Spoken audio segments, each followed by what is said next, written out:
मंत्री जी से जानना चाहूंगा। हाँ। मैंने 2 प्रश्न किए थे कि पटना एयरपोर्ट का अंतर्राष्ट्रीय हवाई अड्डा नाम क्यों है, जबकि वहां से कोई हवाई अंतर्राष्ट्रीय उड़ता नहीं है, और क्या कोई अंतर्राष्ट्रीय उड़ान वहां से शुरू करना चाहेंगे? तो इसका उत्तर नहीं है। मैं मंत्री जी से यही जानना चाह रहा हूं कि वहां से अंतर्राष्ट्रीय उड़ान कब तक से शुरू करना चाहेंगे? माननीय मंत्री जी, first supplementary. Sir, I understand that there is a requirement for running international operations from the Patna International Airport. And as such, sir, now the Patna Airport is open to international operations because it is a customs notified airport. And they are open to fly to 5 SAARC countries and 10 ASEAN countries also under the open sky policy. But the issue is, sir, there is a fundamental problem with the Patna International Airport because of the shorter runway. Because of the shorter runway, there is a load penalty that applies to the aircraft, through which they are not able to run with operational efficiency and to carry the highest capacity. So that restricts the commercial viability of having these international operations. But there are alternative solutions that are being worked out. And whenever we see, sir, when we want the airline operators to operate this international, one is first having an air service agreement with those countries, having the points open so that the connectivity is there, the point of call is there between the two countries. On top of that, the airline operators look for commercial viability also. And here the problem of the commercial viability comes in because of the load penalty issue. And that is one reason we feel that is why the international operations are not there. But either with this, sir, now Beta, which is another airport with a longer runway, that is also coming into operations. And then under the budget, we have announced another greenfield airport also.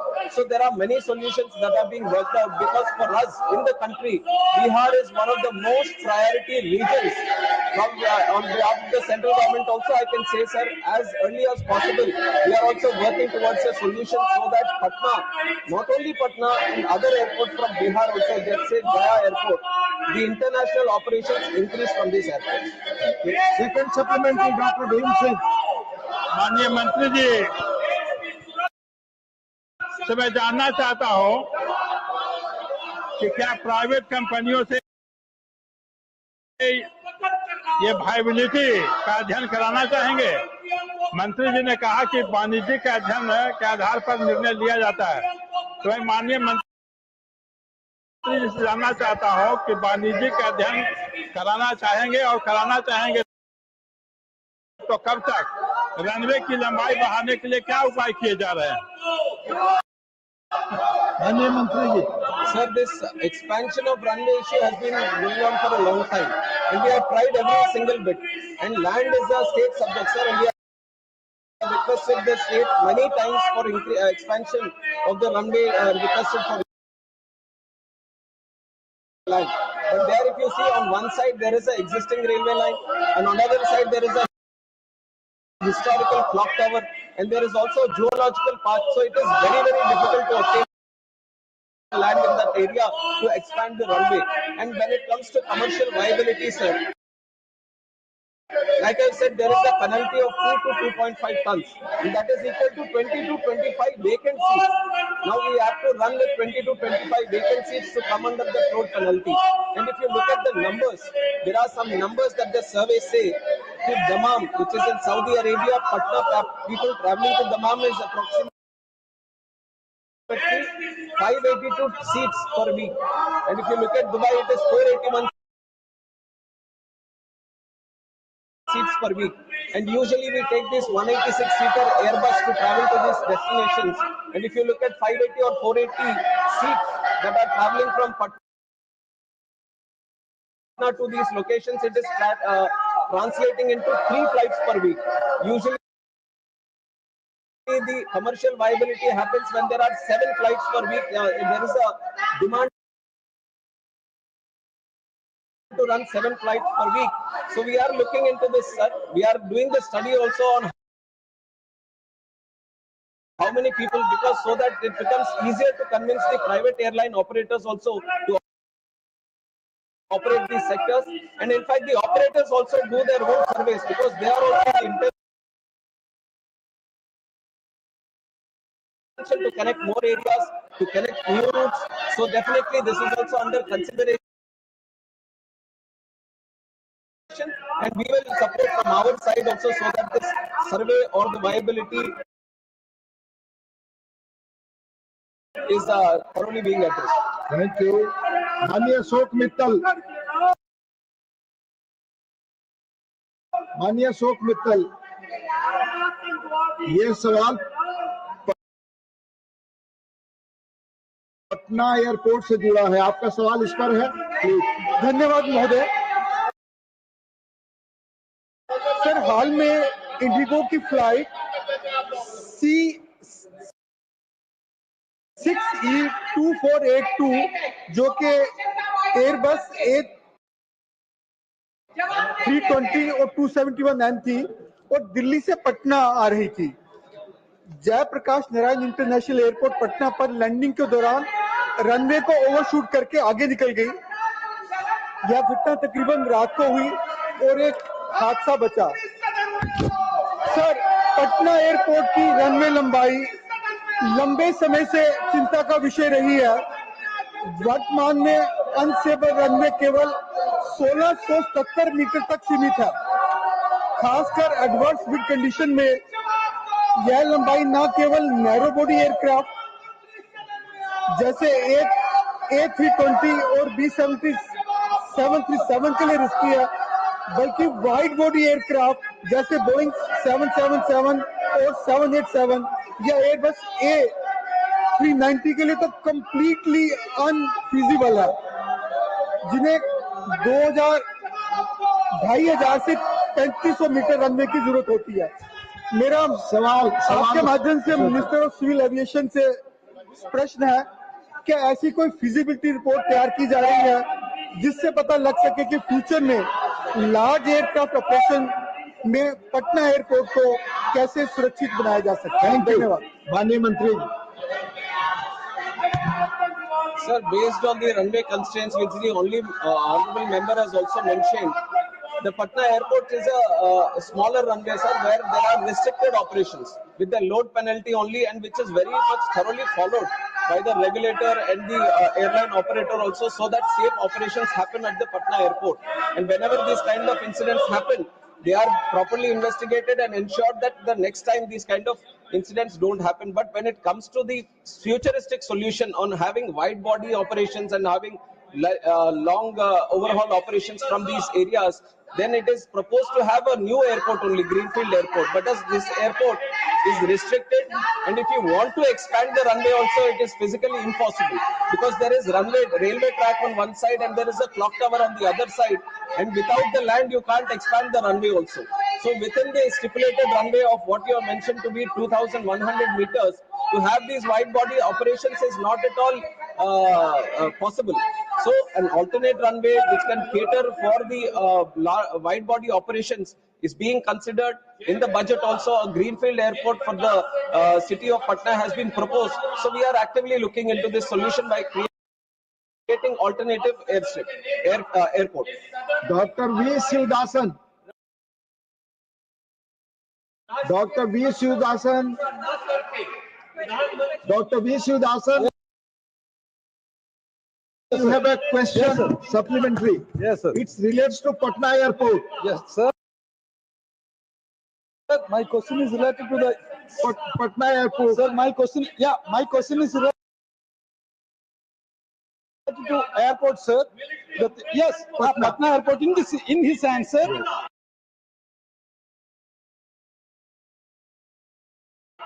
Our respected minister says the commercial viability of the functioning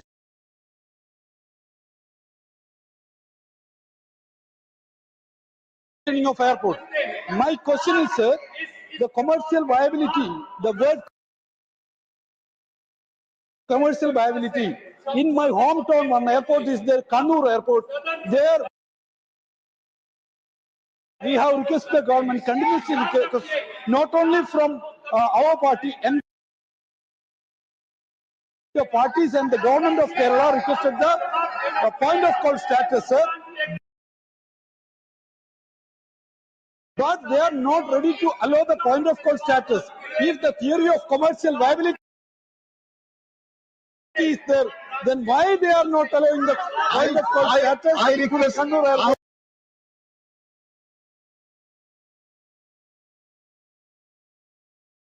Requested you, it's very relates to serious Patna. issue, sir. If I am ministers, expecting the answer from the minister considers seeking reply. favorable answer I am Please, expecting from the please. government. Honorable member has been time and again requesting this point of call for Kannur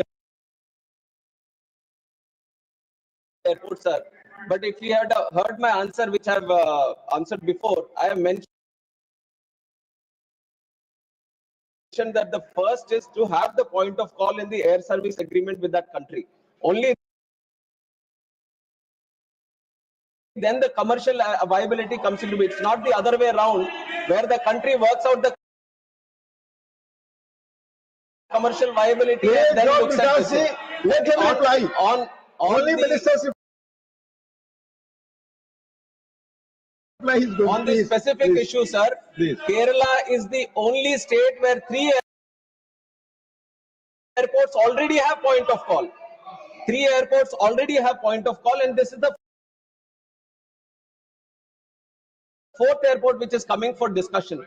And there is an option for our Indian aircraft operators to fly from Kannur to any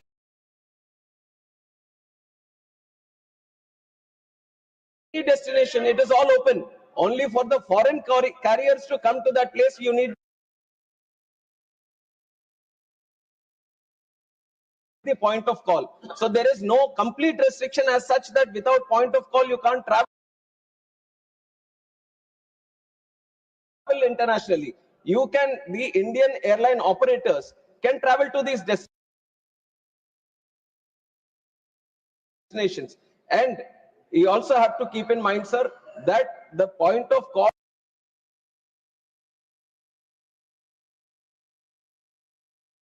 is given between the geopolitical relations is also taken into account between these two countries. And you have to see that India has so many airports now, you can't open all the airports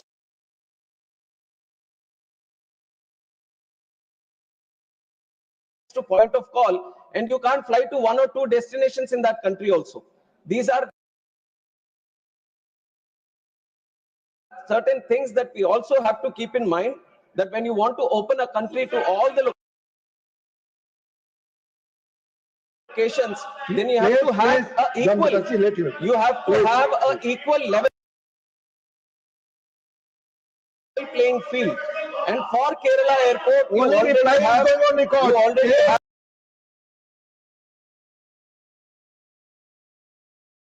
have 3 points of call, and definitely if the time arises and if the need arises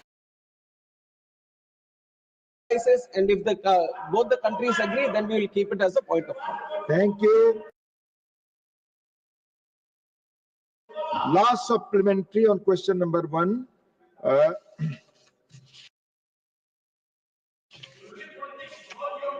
माननीय धर्मशिला गुप्ता जी. आपका आभार आदरणीय उपाध्यक्ष महोदय।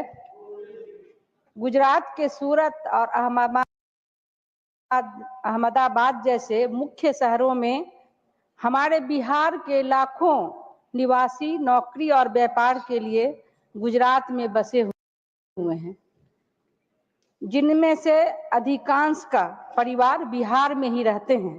अतः आपके माध्यम से माननीय मंत्री महोदय से निवेदन है कि पटना से सूरत हेतु सीधी हवाई यात्रा की सुविधा और अहमदाबाद के लिए केवल एक ही फ्लाइट है, उसे बढ़ाकर 2 उड़ानें ये आपका सुझाव है? सवाल Noted, sir. We will forward it to the airlines. Thank you. So now we move to question number 2. माननीय श्री अशोक राव शंकर राव चौहान. माननीय मंत्री जी. Question number 2. Yes. First supplementary, माननीय Ashok Rao Shankar Rao Chauhan. First supplementary. Honorable Chairman, sir, the incident involving the London-bound Air India flight in Ahmedabad is extremely serious, and it is imperative to determine the exact causes of this incident to ensure passenger safety. What caused the fuel supply to the engines cut off is an issue which still remains unresolved. We all know that the Boeing 787 Dreamliner is an aircraft heavily reliant on electrical and electronic-based systems. This is the background of the entire issue. And one may recollect that on January 17, 2019, a Boeing Dreamliner operated by Japan's All Nippon Airways, flying from Tokyo, Haneda to Osaka, experienced an unexpected engine shutdown after landing, suspected to be caused by a software or computer glitch. In the light of this precedent, has any clarification been sought from Boeing, the engine manufacturer, GE Aerospace, Genex, and Honeywell, which provides avionics, propulsion systems, landing systems, cockpit and cabin electronics, and various components for this aircraft regarding the Ahmedabad incidents? And also, we understand that, that a number of airlines world over have grounded their Boeing 787 Dreamliner fleets after the Ahmedabad air crash. So I would like to know from the Honorable Minister that is this a malfunction in the aircraft's electrical system? Could the same issue that caused the electrical failure system also have led to the interruption of the fuel supply to the engines? So all these issues come to the fore. And going by the conversation which was recorded in the cockpit voice recorder, the fuel supplies to the engine was cut off. The recorded conversation indicated that neither the captain nor the co-pilot manually cut off the fuel switch. This raises a significant question. So we would like to know from the Honorable Minister that going by the preliminary report which has just been received, what is the cause of this shutdown of both the engines? Was it electrical failure or electronic failure? Or what are the preliminary findings which would lead us to know the exact causes of these incidents? Thank you. Chairman, sir, the honorable member has asked a very serious and very comprehensive question regarding the incident that has happened in Ahmedabad. Sir, I would like to start by answering that the investigation process, which is according to the international protocol, the norms which were set by International Civil Aviation Organization, where the state of operation should have their investigation body, and we have our own investigation body, which is the Aircraft Accident Investigation Bureau, which got into the investigation process right after the incident with the subject experts into the site, and they have started their process according to the international protocol, and they have involved subject matter experts, all the international necessary people who are supposed to be participating in the investigation, and they have gone through the first set of investigation process, and they have given us the preliminary report. And if you look at the preliminary reports, sir, AIB, as for the first time, so whenever these incidents happen, and if the black box gets damaged, black box is the flight data recorder, which has all the necessary information which gets recorded. And whenever there is a slight damage that happens, it was always, it came to that point, sir, where we were sending the black box outside to the original equipment manufacturer and getting it decoded from that state of manufacture only. And it was for the first time that as a country, India took a stand that the black box which was achieved, even if it was further future action on, it can be the Boeing 787 or the series or the fuel switches and many things which have come under question, or the avionics, which you have also mentioned in your question. To have a definitive answer and a definitive future correction measures, we have to look at the final report, sir. And I can say this to the House and through you to the people of this country also, that the AIB has a very definitive, thorough, rule-based process. They are very transparently looking into the process right now, and they are totally unbiased. This also I can say that the AIB is totally unbiased and looking into the facts. Now, there can be many questions also. I have seen multiple articles myself. I have seen multiple articles, not only by the Indian media, but also the Western media, trying to promote their own narrative, their own viewpoint, their own kind of consideration. But I have to tell you that the way we are seeing the investigation is through the facts. We want to stand by the truth, not what is happening with the pilots, or not what is happening with the Boeing, or not what is happening with the Air India or any other stakeholder which is this. We want to stand by the truth. We want to find out what exactly happened, and that is only going to be coming out once the final report has been placed. So we have to respect the process of investigation, and once that process of investigation has happened, then we can talk about what happened and how it happened, and then the corrective measures. If we talk about the other incidents that would have happened before, let it be the Air Nippon, Japanese Airways, or any other airways for that fact, every time any incident happens in any country, then the same process is followed, where the investigation body gets into the process of investigation. And once the thorough investigation is done and the final report is placed, only then the corrective measures to all these countries and all these airline operators and all the regulators is sent, so that the corrective action is being done.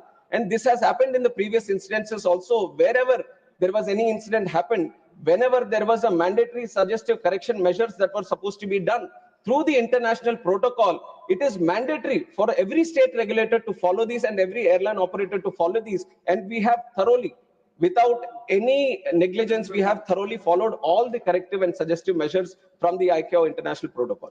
Thank you. Second supplementary. Chairman, sir, as we are all aware that the DGCA is the cornerstone of aviation safety in our country.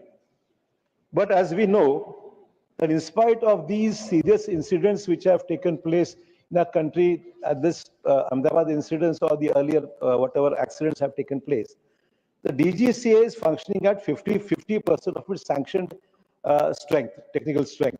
It's a very serious issue. I'd like to know from the Honorable Minister whether the government acknowledges this acute shortage in technical personnel within the DGCA, and what urgent and time-bound steps are being taken to fill these critical vacancies so that the regulator is fully equipped to safeguard the lives of lakhs of passengers who rely on air travel every day. Thank you. Sir, we all know the kind of progress civil aviation took in the last 10 years, and I have also been time and again talking about the tremendous numbers depicting the growth that we have seen in the country, right? In the number of aircrafts or the passengers that travel through who prefer air travel, or the number of airports, everything has almost doubled in the last 10 years, or more than doubled in the last 10 years, sir. Even after we see that the COVID, which was a major road break for civil aviation, we have crossed the pre-COVID numbers, and we are seeing a tremendous growth in civil aviation network. And this is why we from the ministry also recommended that we need to create more posts in this DGCA, so that the surveillance or the safety or the security of civil aviation is very much intact with the tremendous robust growth that we are seeing. And this posts that we are seeing which are vacant, which has come to discussion, is the posts which have been created in last year and over the period of last 2 to 3 years. And we have to understand that creation of posts and recruitment of posts is a continuous process. And there is UPSC which is also involved. And we from the ministry are in continuous discussion. And last year itself, we have recruited 103 posts, which in the history of DGCA was the highest number of posts which was recruited. And this year we have planned to recruit 190, where UPSC also has come forward. And by October, end of October, we are going to recruit 190 posts for this DGCA. And the other thing, which is more practical, that I want to tell the House, is that these are very niche and technical posts. It's not like we have a huge pool. This is a limited pool of subject matter experts, let it be the engineers or the pilots or medical experts, aviation related experts. This is a very specific pool of people that we are trying to pick up from.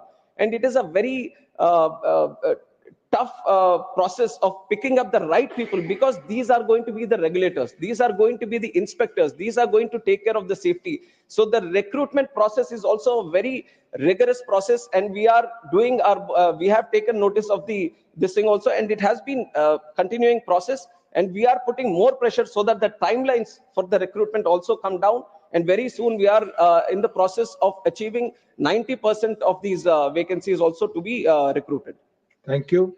Third supplementary, Manisri R. Girirajan. Thank you, sir.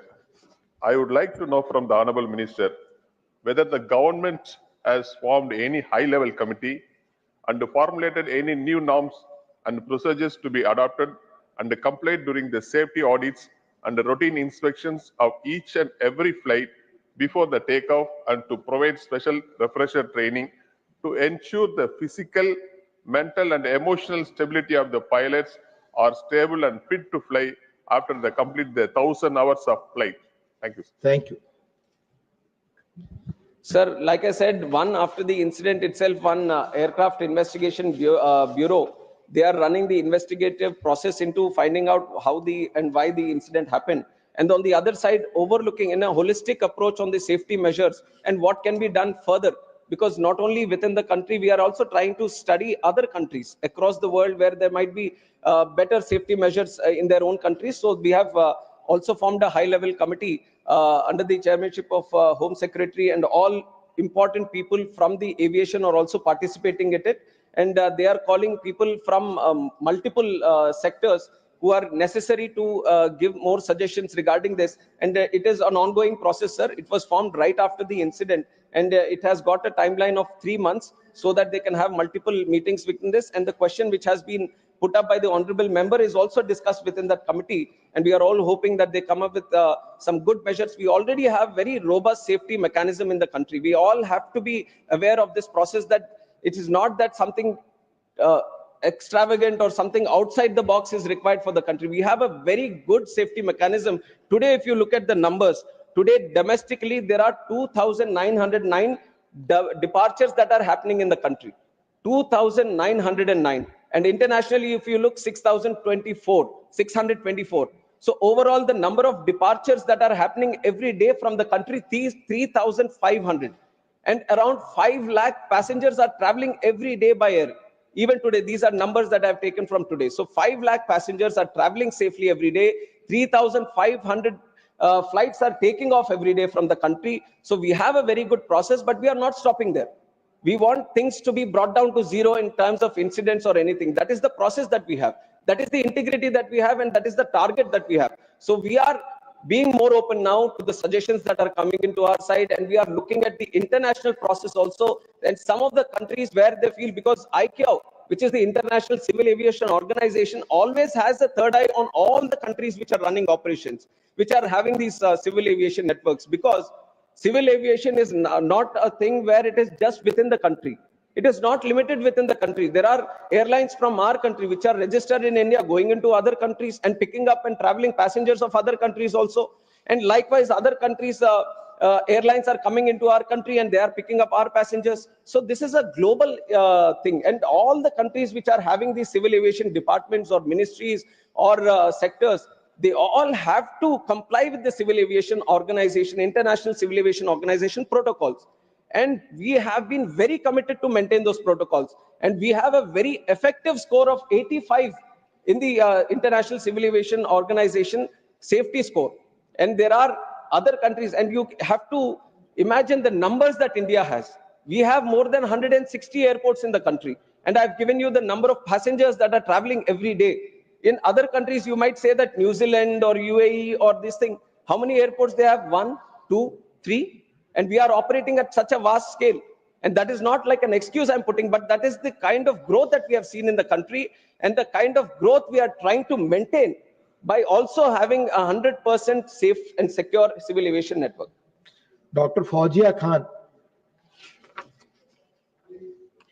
Sir, I would like to ask the Honorable Minister that a Boeing B7878 aircraft, VTANW, was involved in an air turnback incident due to in-flight shutdown of engine 1 of flight number AI131 during climb on the 4th of August 23.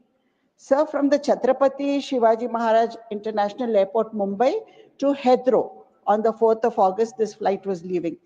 As per the incident report of DGCA, an HPC stage 10 blade went missing due to improper installation of locking lugs. That made dust accumulate in the left-hand engine, leading to the engine's surge and subsequent engine shutdown. Sir, an RTI... Be brief. That's brief only. Sir, an RTI query to the DGCA has revealed that 65 in-flight engine shutdown incidents occurred between 2020 and 2025. So that's quite a large number. In that regard, what specific measures will the government take? As you spoke about such a large number of operations, So, and we have very advanced technology as well. So in order to have a quick before flight inspection Thank of you. engine and exhaust Thank you. systems, Thank what you. measures will the government adopt? Thank you. Sir, in terms of safety, I have to also tell that the DGCA has inspections which are planned surveillance, ramp inspections of both the domestic and the foreign sector, spot checks and night surveillance. And this is done through an annual surveillance and safety plan that the DGCA prepares. And based on the regular checking that happens, they have a overlooking safety audit also that is happening all over the country. And they keep monitoring each and every plane. They keep monitoring each and every airport and all the safety measures that are being listed. And everything is very thoroughly monitored. And whenever these kind of incidents happen, let us say there is an in-flight, some engine malfunction that has happened. And these, you have pointed out to one specific aircraft where there seems to be a one specific issue. But there are multiple kinds of issues that can happen. Some may be due to the weather, or some might be due to bird hits that happen. So there are multiple unpredictable and weather related issues also that are there. Everything is properly taken into account. But for that, to ensure that the operations are still safe, even if it is mid-flight journey or on the ground, any incident that is happening, there is a thorough protocol. And it is not that we have invented the protocol or we have invented the safety process. There is a process that the original equipment manufacturer, suppose the Boeing is making the plane, Boeing itself has to list out what all safety measures that has to be done.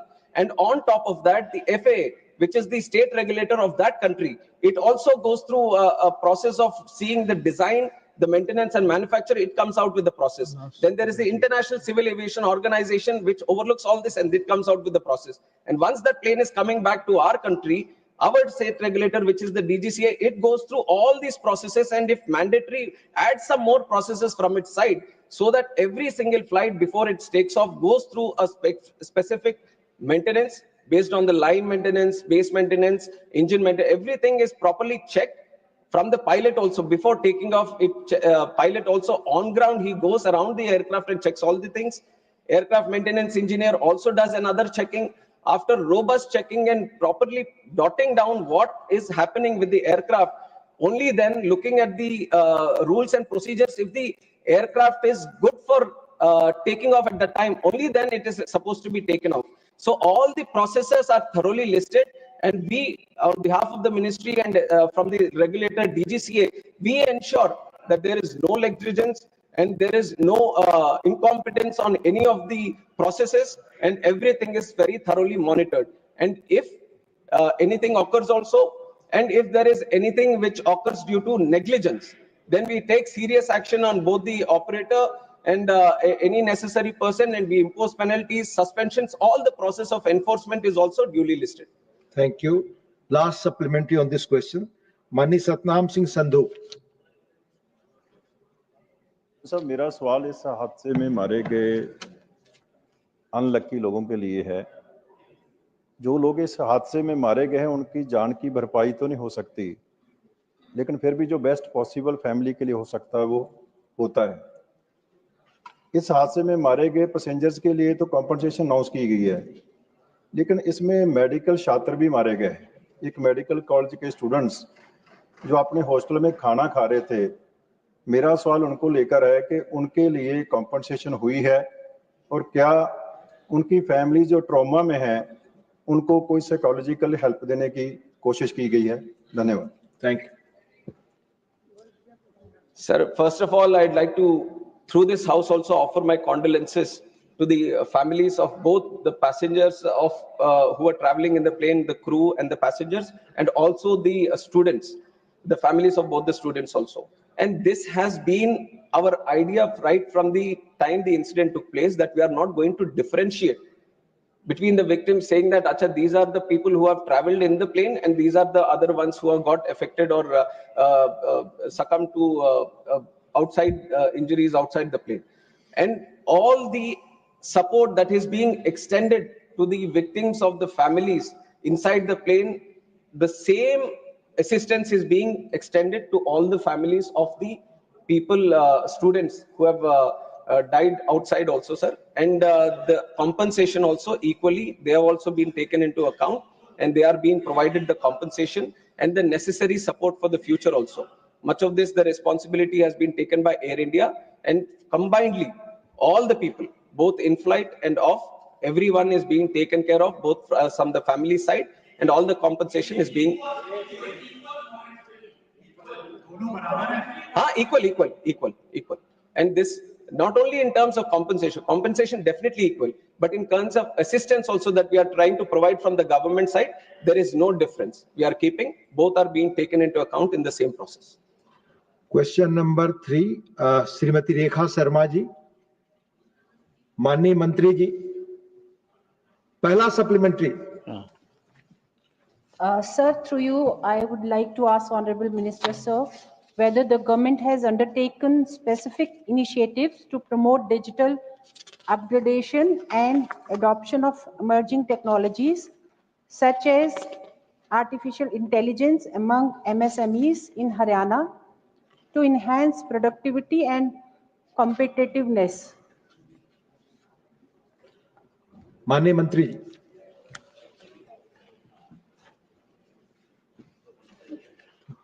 सभापति महोदय, मूल रूप में हरियाणा का जहाँ तक सवाल है, उसमें हम लोगों ने ये जो AI इंटेलिजेंस जो है उसके तहत हम लोग जो काम किया है हरियाणा में, वो इस प्रकार है, और कई एक तरह से हम लोग उसको फैसिलिटेट किया है. इसमें है कि इंडिया आईए मिशन के द्वारा जो हम लोग काम करते हैं, वो लगभग 7 पिलर में उसको हम लोगों ने शुरू किया है. और वो सब पिलर में है इंडिया AI कंप्यूट कैपेसिटी, उसका डिटेल भी है कि क्या क्या करना है, उसमें समय लगेगा. दूसरा है India AI foundation of models, उसमें के तहत भी हम लोग बात करते हैं. तीसरा है AI कोर्स. फिर चौथा है AI application development for initiatives.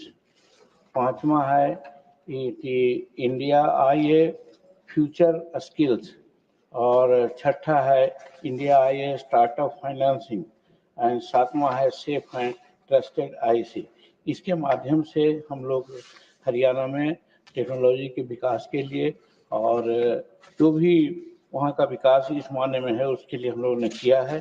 और उतना ही नहीं, उसके अलावे और सारी बात है डिपार्टमेंट ऑफ टेक्नोलॉजी कम्युनिकेशन में हम लोगों ने यूज़ किया है, जिसमें संचार साथी है. और ASTR के थ्रू भी हम लोग डिलेक्टेड साइबर प्लांट को भी लीक किया है, जिससे किसी प्रकार से साइबर क्राइम नहीं हो सके.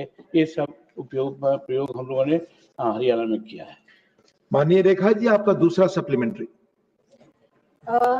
Honorable Minister, sir, whether any financial incentives, capacity building programs, or support mechanism have been introduced to facilitate this tech transition for MSMEs, and how is Ministry assessing the impact of effectiveness of these initiatives, particularly in terms of digital adoption and improved business outcome? माननीय मंत्री. सभापति महोदय, इस मायने में हरियाणा के government को और हरियाणा गवर्नमेंट में डिजिटलाइजेशन एंड टेक्नोलॉजी एडॉप्शन के संबंध में हम लोगों ने जो मेजर अपनाया है वो इस प्रकार है. सबसे पहला है पद्मा, जो प्रोग्राम है to accelerate development of MSME development. इसमें हम लोग होलिस्टिक सपोर्ट के लिए MSC को इंक्लूड किया है, जो infrastructure and branding and marketing को एंटरप्रेन्योरशिप को बढ़ावा देता है. और इसमें हम लोग जो फाइनेंशियल सपोर्ट की बात आती है 1000 करोड़ रुपया इसमें हम लोगों ने लगाया है. फिर दूसरा है assistant for technology acquisition scheme. इसमें भी हम लोग लगाया है कि जितना भी न्यू पेरेंटेड टेक्नोलॉजी है उसको इन्हांस करना है, और ये डिमांड बेसिस पर है. जो भी डिमांड करेंगे हम लोग उसमें देंगे, लेकिन उसमें मोटा मोटी अभी तक 50 लाख लोगों को, जिसमें 75% सब्सिडी दिया है हम लोगों ने. फिर तीसरा इनका है हरियाणा ग्रामीण उद्योग विकास योजना है. इसमें भी हम लोग इंडस्ट्रियल डेवलपमेंट जो रूरल और बैकवर्ड एरिया है उसको इंकरेज करने के लिए दिया है. और थर्ड भी है मिनी क्लस्टर डेवलपमेंट स्कीम से है, जिसमें हम लोगों ने 2 करोड़ के लगभग में लोगों को फैसिलिटेट किया है, और उसमें 169 करोड़ हम लोग टारगेट रखा है। इस तरह से उनको हम लोग आगे बढ़ाने का काम किया है।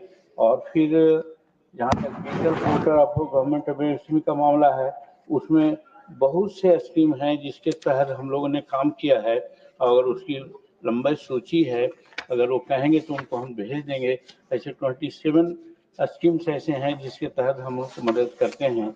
और जैसे उद्यम पोर्टल है एमएसएमई का, फिर उद्यम असिस्ट पोर्टल है, फिर एमएसएमई समाधान है, फिर एमएसएमई संबंध है, फिर एमएसएमई ओडीआर है, फिर एमएसएमई टीम है, इत्यादि। ये 3 मेजर से हम लोग उनको फैसिलिटेट करते हैं, और सब में अलग अलग पैसा भी मार्क है जिसके तहत उनको हम लोग मदद करते हैं। माननीय महुआ माझी। धन्यवाद माननीय अध्यक्ष महोदय। मेरा सवाल है, झारखंड में मानव तस्करी की घटनाएं कुछ वर्षों पूर्व चरम पर थी। वर्तमान सरकार तस्करी की शिकार महिलाओं को रेस्क्यू करके वापस ला रही है और उन्हें तथा अन्य बेरोजगार महिलाओं को अपने राज्य में ही रोजगार से जोड़ने हेतु कई योजनाएं लॉन्च की है। विश्व बैंक ने भी उनकी जोहार परियोजना की प्रशंसा की है। मेरा सवाल है कि झारखंड में उत्पादकता और प्रतिस्पर्धात्मकता को बढ़ाने के लिए सूक्ष्म, लघु और मध्यम उद्यमों द्वारा डिजिटल उन्नयन और कृत्रिम बुद्धिमत्ता जैसी उभरती प्रौद्योगिकियों को अपनाए जाने को बढ़ावा देने के लिए क्या केंद्र सरकार कोई विशिष्ट पहल कर रही है? धन्यवाद।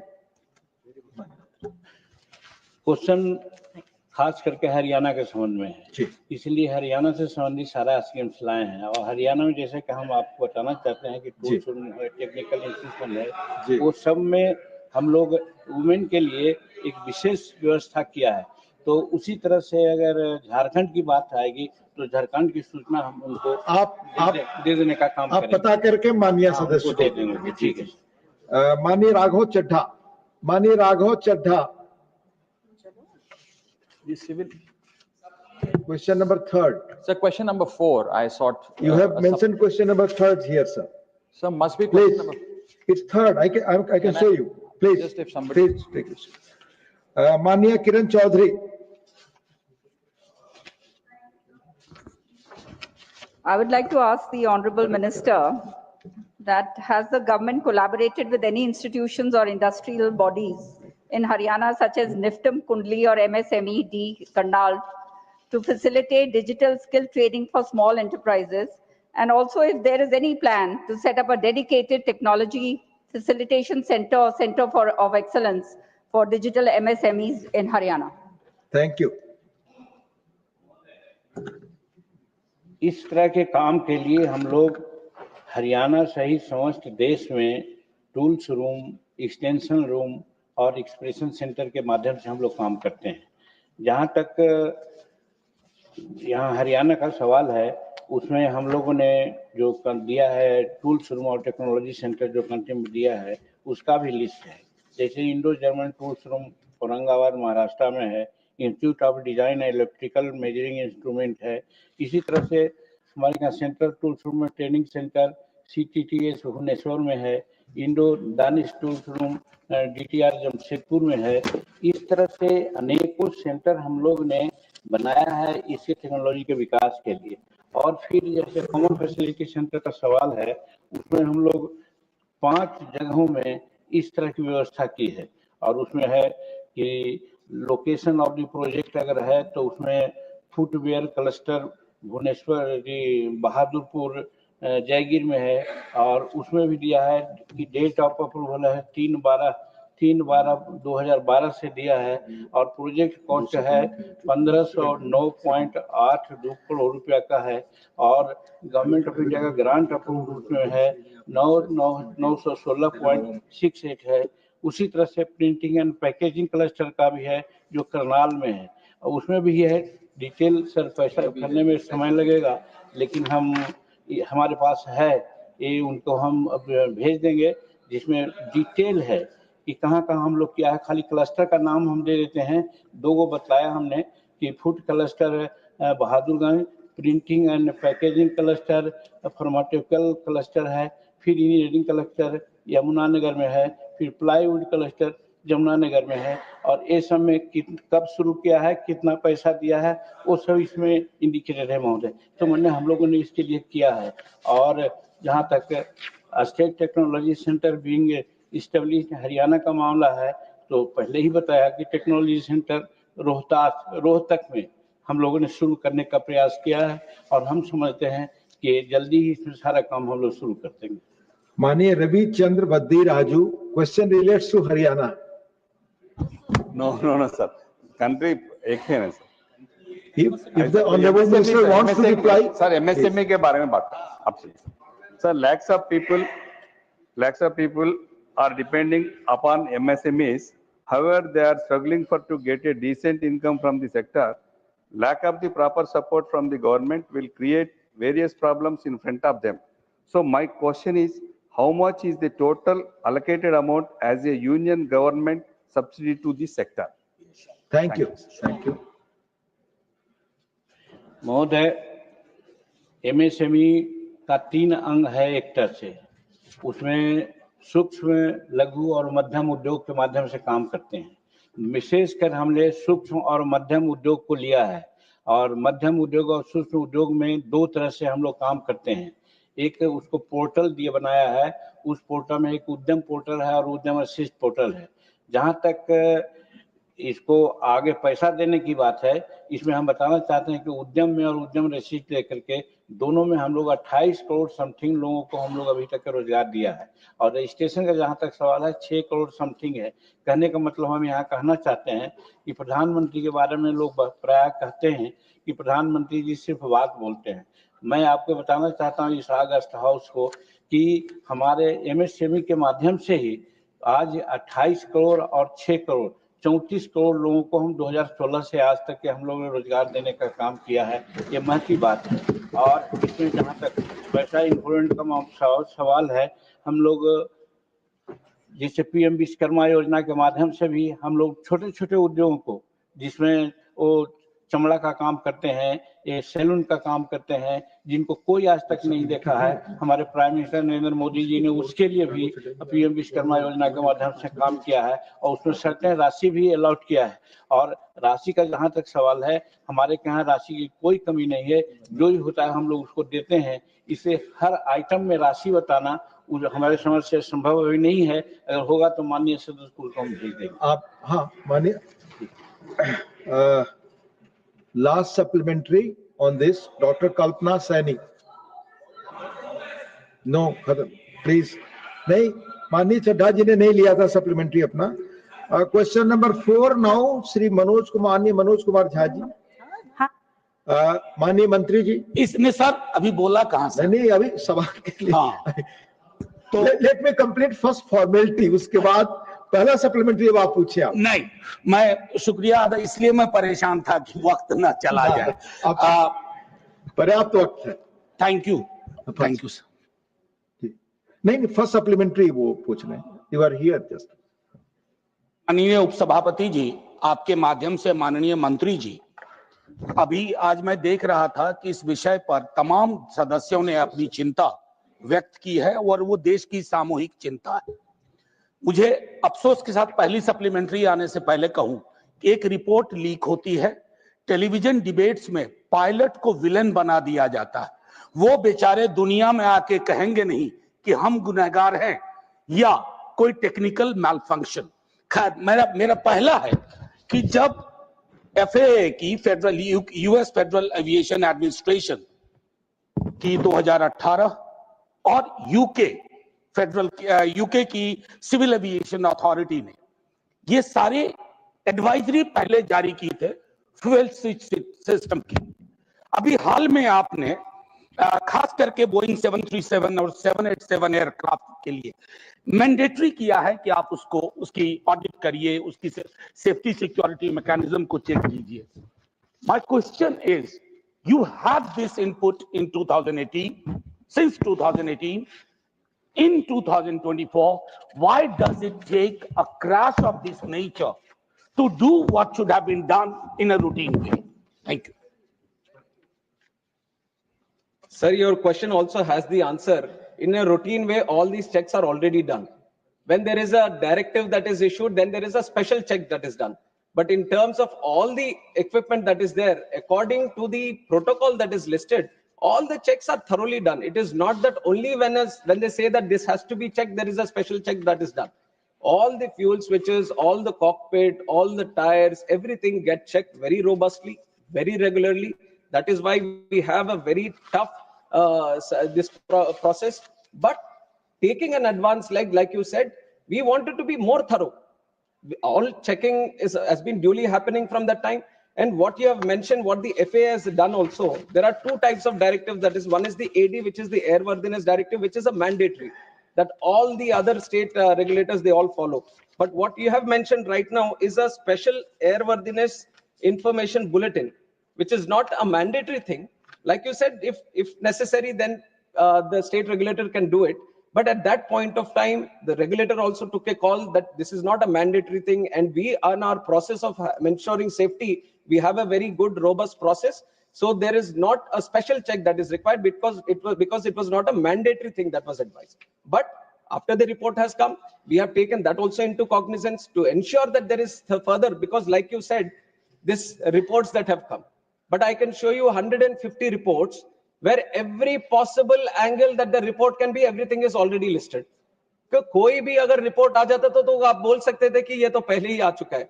So they have written every possible angle, right from the Western media to everyone. So that you can't just point out to one, say that this has been leaked. Because all the reports, I have 10 different angles which are written, which are now not coming out, not being discussed, because they are not touching this topic. But had it touched another topic, another report would have come ki isne already ye likha hai. So this has been right because of the interest that has been there. This has been going on right from day one itself, multiple theories, multiple angles, multiple stories. That is why I have, once again, it's an appeal made by the AIB through myself also, I'll make it again to the House, and through you to the larger section of the country also, is to maintain patience until the final report comes out. And we want the truth to be coming out, and we have to give that much space for our AIB also to work. And that is what I request. Second supplementary, Manish Haji. शुक्रिया उप सभापति जी. जब मैंने कहा था कि ये reports आपके पास थी, एडवाइजरी थी, तो इन्होंने कहा कि आपके प्रश्न में ही आपका जवाब है. वो मैं एक विडंबना का जिक्र कर रहा था. It was a statement based on irony, an unfortunate irony, not a plain statement. Having said that, थोड़ा background में sir. Having said that, I'm also aware, like all of you, my friends here, that the duopoly, this Airbus, Boeing, we are aware at the global scale. Let's not get into that. What is important? The in-house mechanism, nearly 50% of sanction posts in DGCA are vacant. Doesn't it affect DGCA's capacity? Particularly, I repeat, particularly when during the search, during the investigation, many newspapers reported this, that why such anomalies, ऐसी विसंगतियां तब क्यों बाहर आती हैं जब एक बड़ा हादसा गुजरता है, हादसा हो बैठता है, और फिर उसके बाद हम जागने की कोशिश करते हैं. Vacancies and sanctions. Sir, like I've said, the vacancies have been created because it was a request from the ministry. Now with the growth that we have seen in civil aviation, we wanted more people within the DGCA. And these posts have been posts have been created in the last 2 years only. And the process, right? It's not that when you say that why are they vacant, it is not that we have stopped from recruiting. Right from the day they were created, we have started the process. It is a continuous process. It has to go through various cycles of recruitment also. And the only thing that I wanted to mention so that everyone knows a little bit about what is happening in this recruitment is that this is a very specific pool of people that we are trying to recruit. It is not that we have extensive pool of people. These are subject matter experts, especially in aviation. We are trying to pick up senior people that we are trying to pick up and who have a demand internationally and in other wings also. And we have a lot of people coming in from Air Force, and they have their own preferences also. So there is a limited pool that we are trying to work with, and we have done every single, in fact, we have put in more effort to do this. That is why I have also mentioned that in the last year, 103 posts which have been recruited was the highest ever, because we wanted to speed up the process. We wanted to ensure that DGCA The posts that are created is well equipped and it is full of the people that have to be recruited and no vacancies. It is an ongoing process. This year we are committed to take in 190 more.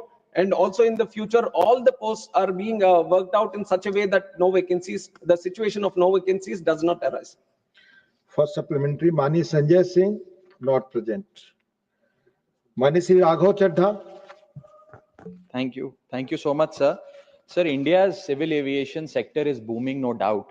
But it appears that the regulator, the DGCA, which is the backbone of the sector, is cracking up under pressure. I say this because it is understaffed, it is underfunded, and it lacks autonomy.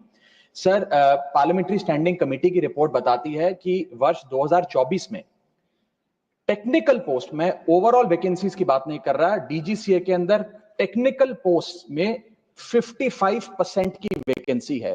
Technical post का काम क्या होता है sir? Air safety inspection, passenger safety, pilot licensing, aircraft maintenance और air worthiness.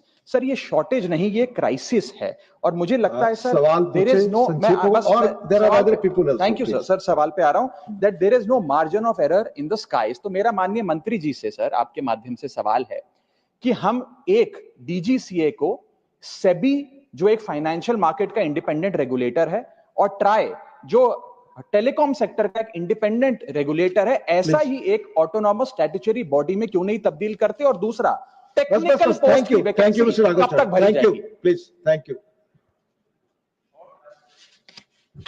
Sir, I have to place on record that the DGCA is not under any kind of pressure. It is operating with utmost seriousness, professionalism, and all the requirements that are there that actually strengthens it according to the International Civil Aviation Protocol. At this moment that you're seeing, I've already explained it in a couple of questions also, the situation is that the posts were just recently created. And like you said, when it comes to the technical posts, you need that right technical capabilities people only to be sitting in those posts. And when you look at that kind of experience, that kind of situation, then obviously the pool which is limited makes it much more difficult to engage these people. And these are people who are having to regulate the safety, which is the prime most importance. The whole fundamental pillar for the growth of our civil aviation sector has been the safety and security of the people and the operations. So keeping that intact, the process itself has so much technical this thing that it gets a little difficult, but we have been trying with the UPSC and other people also to engage the right people so that the timelines which takes for it to engage these people gets reduced. And honorable member has also talked about the budget. We have seen in the last 1 year also the 10% increase in the budget is there, and accordingly whenever required, definitely your suggestions have been noted, and whatever best can be done to assist DGCA to be more powerful and more engaging in terms of ensuring the safety, we will be doing it from our side. Mania Priyanka ji. Thank you so much, Honorable Chairman, sir. Sir, there comes a moment in time. So there comes a moment in time when we keep our politics aside. And this particular air crash gave us that moment for even civil aviation to understand the challenges and the loopholes that exist. So my question is very specific, which I've written to the Honorable Minister about, that he told us to be patient with the final report. We were absolutely patient with the interim report too. But why is it that the report was released to the Indian people at 2 a.m. in the morning and there was no briefing done with regards to the AAIB report? So just one question related to the same thing. Pilots have raised their concern that there is no aviation expert who is sitting on that AAIB panel. Why is that so? If Honorable Minister could address that, I'd be grateful. Thank you. Thank you so much. Sir, I'll address the second part first, where it says that no aviation experts have been there. It is not true. There are two subject matter experts in terms of pilots who have been engaged within the investigation team. And likewise, other engineers and all from the industry also have been engaged. And the International Civil Aviation Organization observer also from the UN, where a lot of articles were there that he was rejected and all. So baseless articles have come up at the time, but everyone who was supposed to be in the investigation team, they have all been there. In fact, pilots have also been there. So that addresses the second part. And also regarding the report releasing, it was entirely up to the AIB. It was up to the AIB to finish the report and to release the report. And it's not that when they finished, then they uploaded it. it is according to their this thing. I don't think there was very specific reason of why it has been released in the night or in the morning. It was the report which was supposed to be released, and it was released at that time. Dr. John Britas. Specific shortage of time. So after the Kozhikode air crash, the Aircraft Accident Investigation Bureau, AIB, has set up a flight data recorder and cockpit voice recorder lab, incurring a cost of 879 lakhs. Is it a fact that the investigation, even after that, the investigation is being conducted by AIB lab, or has the Indian government sought any assistance from a foreign country? Thank you, Manya Mantri. Sir, I mentioned in the answer of the first question that this is the first time the FDR, the CVR has been decoded in the country, and how we have done it and why we are saying that we have done it is exactly because we have started the lab which could be able to do it here in India itself. And the money which was there has been put in to establish this lab. It's now, and because of the lab itself, we were able to do it in the country. The House stands in-house. The House stands adjourned to meet at 2 p.m.